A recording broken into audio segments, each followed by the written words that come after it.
Hola, yo soy Eliana Gutiérrez, una teóloga feliz. Quiero darle la bienvenida nuevamente a clase. Hoy vamos a ir cerrando un primer ciclo en este estudio bíblico que estamos teniendo durante el mes de septiembre, el mes de la palabra de Dios. Este primer ciclo que es como un primer acercamiento a ella, no muy profundo, así como hablábamos al inicio del curso, que cuando conocíamos a una persona no conocíamos todo de ella a la primera vez, sino que ella poco a poco nos iba entregando lo que era ella, en fin, nos iba dando como información acerca de ella. Lo mismo pasa con la palabra de Dios.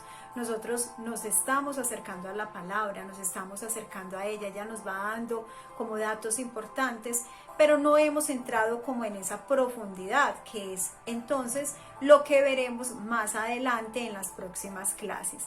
Aquí cerramos como este primer ciclo de ese primer contacto y acercamiento con la Biblia. El tema de hoy es entonces las lenguas de la Biblia, las lenguas en las que fue escrita originalmente la Biblia.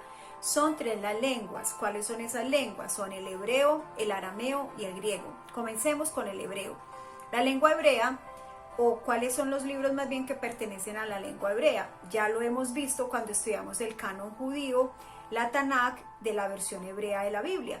Nosotros en nuestro canon conservamos entonces los 39 libros que fueron escritos en esa lengua, la lengua hebrea. Entonces es importantísimo entender que la mayor parte de nuestro Antiguo Testamento es escrito en esta lengua. Pero ojo, vamos a ir con la segunda lengua, que es el arameo.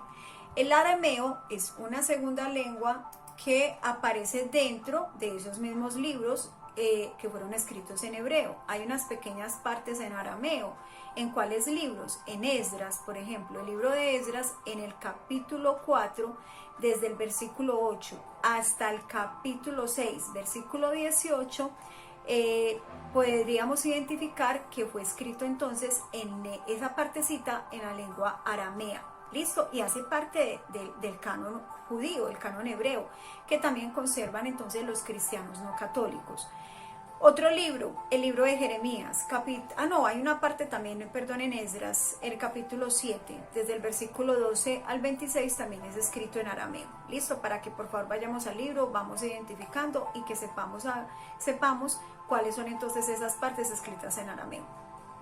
Aparece también el libro de Jeremías, en el capítulo 10, el versículo 11. Solo ese pequeño versículo está escrito en arameo.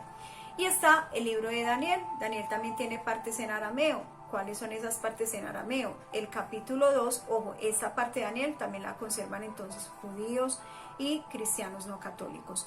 ¿Cuáles son? El capítulo 2, versículo 4, al capítulo 7, versículo 28. Esa parte también es escrita entonces en arameo. Bien.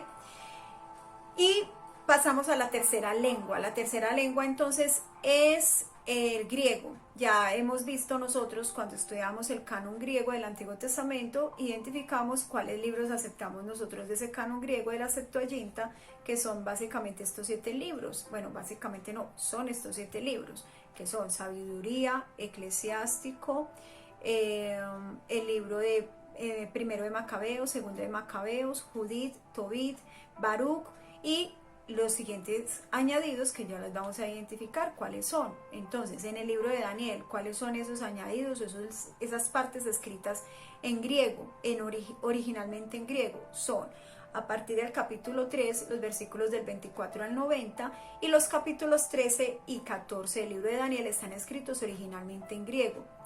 Y en Esther, el capítulo 10, versículo 4, al capítulo 16, pues en el capítulo 16, versículo 24.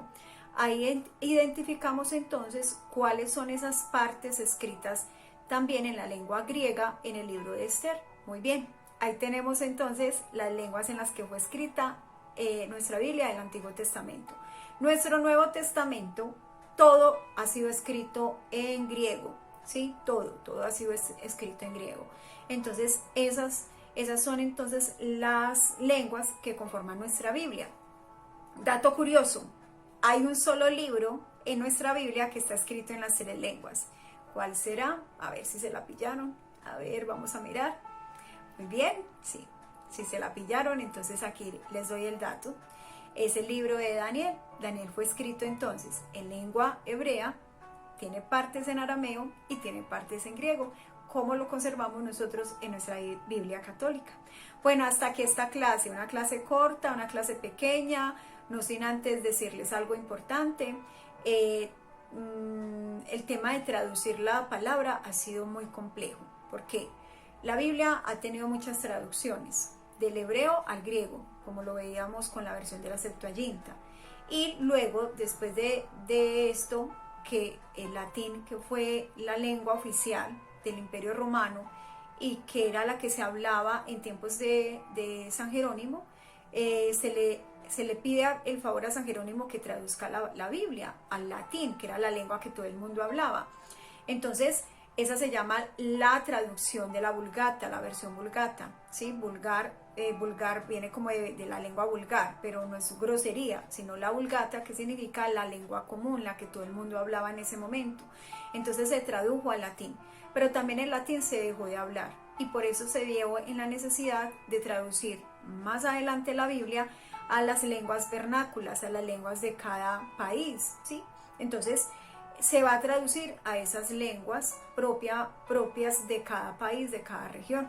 El castellano también se llegó esa traducción y esa versión que de verdad nos va a llevar. Les voy a leer por acá cuándo fue esa traducción de la Biblia al castellano, porque vale la pena que tengamos como esos daticos.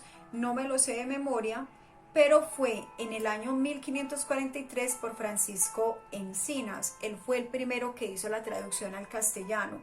Y más adelante, en 1602, también se hizo entonces otra traducción al castellano por Casiodoro Reina, que fue la versión de la Biblia del Oso y que hoy se conoce como la Reina Valera. Esas fueron entonces las traducciones al castellano. De ahí en adelante, la Biblia se empezó a traducir. Importante también otro dato curioso, la palabra traducir, ¿qué significa? Traicionar el lenguaje. ¿Por qué? Porque no todas las palabras originales en una lengua significan al traducirse a otra, pierden totalmente la fuerza a la hora de traducir. Entonces ese dato es importante que lo tengamos claro. Hay palabras que solamente significan en la lengua original, entonces por eso ha sido tan difícil estas traducciones. Y como entonces vemos que hay algunas versiones de la Biblia que se acercan un poco más como a esa lengua original, pero de todos modos se queda escasa porque no todos los términos son propios para ser traducidos. ¿Listo? Eso como para que lo tengamos en cuenta. Bueno, hasta aquí esta clase.